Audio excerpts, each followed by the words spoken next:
សួស្តីបងប្អូនឥឡូវមកមើលវីដេអូមេតអាំស្រងដែលគាត់កំពុងទុកខ្លាំងមែនតើខ្ញុំឃើញខ្ញុំក៏ជាអ្នកស្រឡាញ់វិស័យឡានខ្ញុំក៏យកមកធ្វើជាវីដេអូដើម្បីចែកបងប្អូនមើលសម្រាប់បងប្អូនដែលដឹងជាខ្ញុំឬក៏ស្រឡាញ់វិស័យឡានដូចខ្ញុំបងប្អូន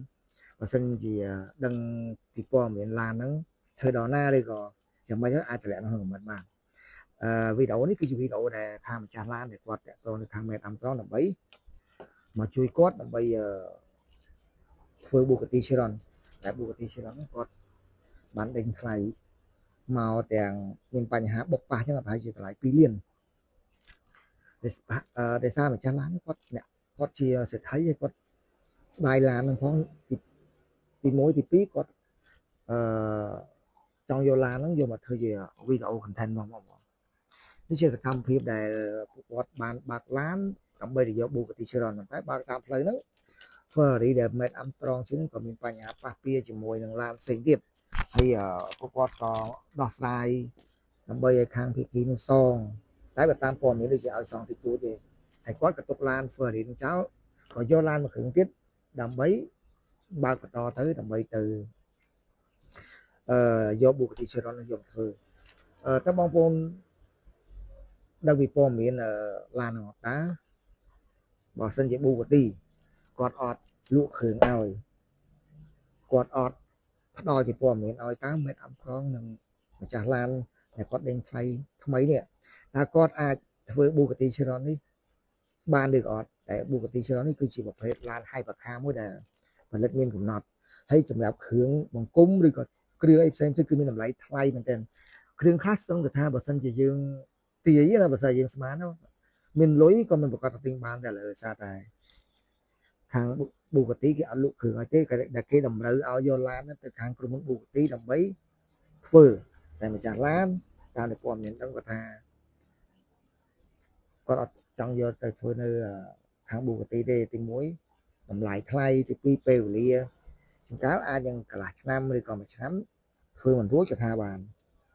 គាត់ចង់ហើយគាត់ចង់ធ្វើឡាននៅខ្លួនឯងអាចយ៉ាងទី1គាត់ចង់សាកល្បងទី2គាត់ចង់ចំណាយតិចឬក៏ទី3គាត់ចង់សាកល្បងថាតើ Bugatti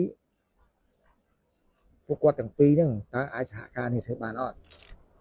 ដោយសារ Bugatti គឺជារថយន្តមួយដែល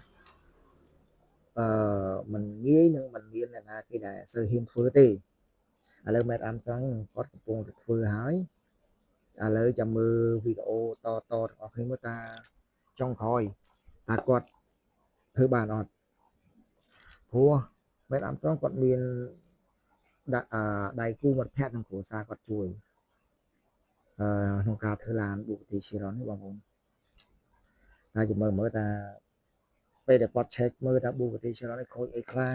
ត្រូវដូរអីខ្លះហើយតម្លៃគ្រឿងបន្លាស់ទាំងអស់តើមានតម្លៃប្រមាណទៅវាយ៉ាងម៉េចខ្លះហើយតើគ្រឿងបង្គំរបស់ Bugatti Chiron ហ្នឹងតើទៅរកទិញនៅណាបានបើខាង Bugatti គេអត់លក់ឲ្យទេគេទាមទារឲ្យខាងម្ចាស់ឡានឲ្យយកឡាន Bugatti នោះដើម្បីទៅធ្វើនៅខាងក្រុមហ៊ុនបរិស័ទដែរគេថា